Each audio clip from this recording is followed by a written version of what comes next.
श्री वीतरागाय नमः।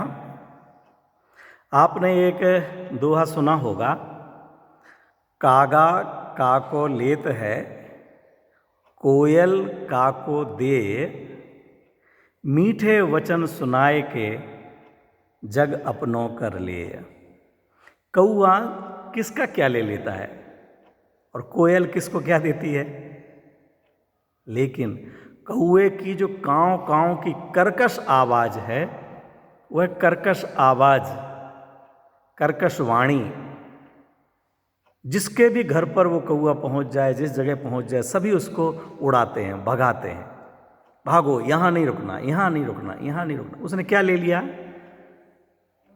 कोई गंदगी फैला दी है, कोई चीज़ खा पी ली है, कोई चीज़ उठा ली है, आपसे कुछ मांग रहा है? नहीं। क्या हुआ है? केवल वो अच्छा नहीं बोलता, शोर करता है, काँव काँव काँव। ये कर्कश ध्वनि है, हमारे कान को अच्छी नहीं लगती, हमारे मन को अच्छी नहीं लगती है, हटाओ इसको।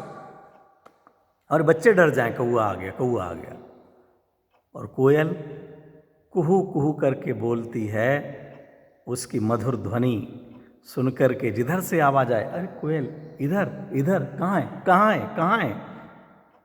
बच्चों को देखो बेटा, वो कोयल देखो, वो कोयल कुहू कुहू कर रही है। ये वाणी का ही तो प्रताप है। अरे तो हमें भी ये वाणी मिली, उसे तो वो केवल वो कुहू कुहू ही कर सकती है। हम तो अपनी इस जवान से लोगों के हृदय में वह स्थान बना सकते हैं कि जीवन पर्यंत उस घर से हमें बाहर नहीं जाना पड़े। अनेक लोग ऐसे हैं जो अपने हितमित प्रिय वचनों के कारण से खुद का घर नहीं है, लेकिन जिस नगर में पहुंच जाए वो उनका घर और गांव बन जाता है। कोई रिश्तेदार नहीं है, लेकिन सभी सगे संबंधी लगते हैं। ये आपने स्वयं ने अनुभव किया होगा। हर व्यक्ति उनसे मित्रता रखना चाहता है, हर व्यक्ति उससे बात करना चाहता है। क्यों?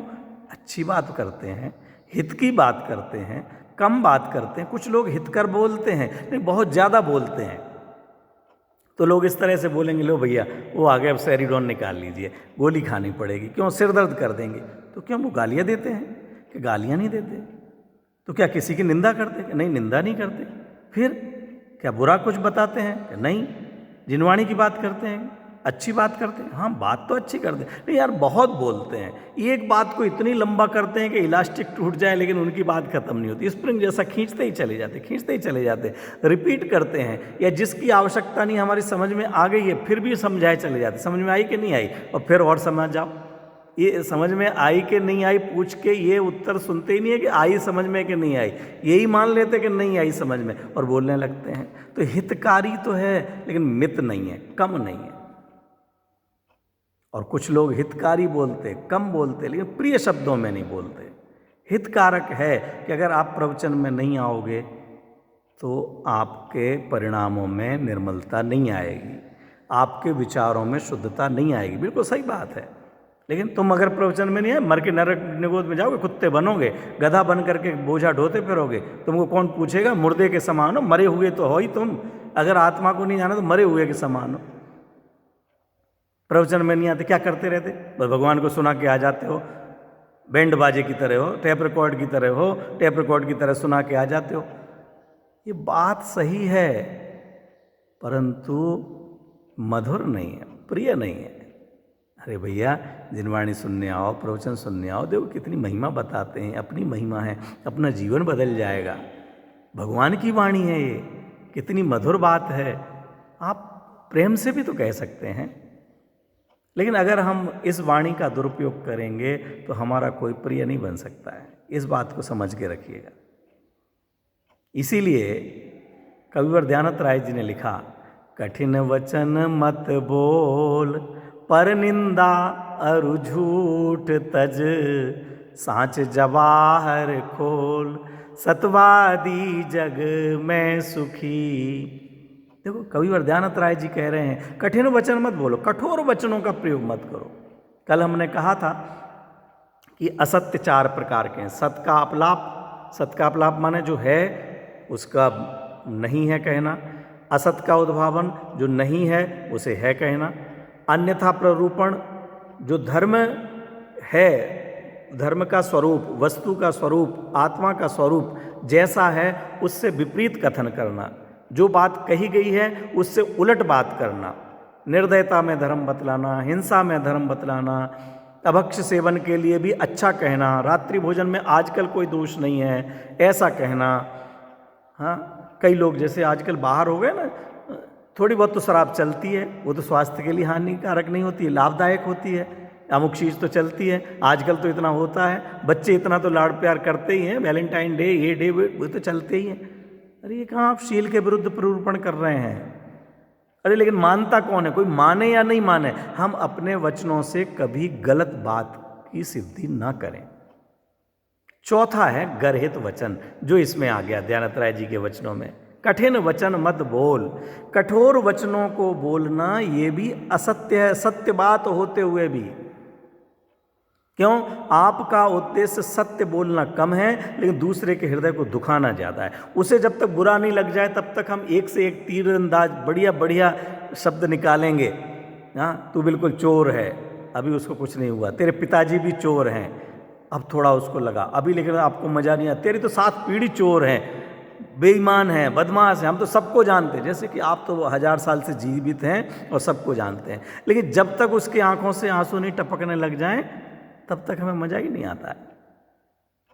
ऐसे कठोर वचनों का प्रयोग इस वाणी से ना करें।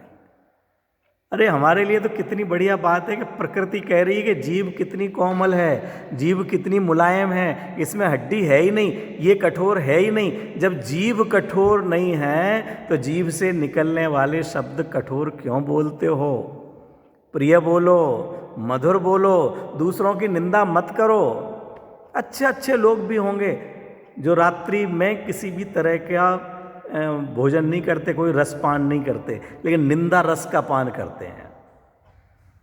रात्रि को बैठेंगे, 2-4 लोगों के साथ बैठे और रात को 11-11 बज जाएं, 12-12 बज जाएं, लेकिन किसी तीसरे की निंदा करते हुए, अरे तुमको पता उनका लड़का ऐसा, उनकी बहू ऐसी, वो आदमी का व्यापार ऐसा।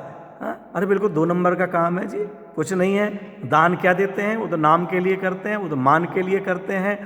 उनके दान, दूसरों का दान भी उनको नाम के लिए, मान के लिए लगता है। दूसरे का बेटा बेरोजगार लगता है, दूसरे की बहू सेवा करने वाली नहीं लगती है, दूसरे की बेटी बदचलन लगती है। और कहाँ कहाँ से देखो उनके कपड़े पहनना, तो देखो भैया वो तो बड़े आदमी हैं, उनकी लड़की कैसे कपड़े पहन के निकलती है। अगर हमारे घर में ऐसा हो जाए तो मैं तो रहने नहीं दूँ। उनकी बहू कहने के लिए है, देखने की बड़ी सुंदर है, हीरोइन लगती है, लेकिन 1 गिलास पानी नहीं पिलाती है। हम उस दिन गए थे, मेरे को पानी को नहीं पूछा, मेरे को ऐसा नहीं। निंदा निंदा निंदा, निंदा रस का जैसे कोई दोष ही नहीं लगता हो।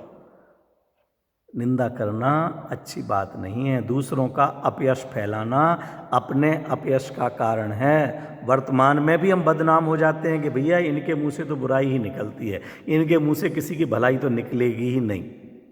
और भविष्य में भी हमारे लिए ये नीच गोत्र का कारण बनता है।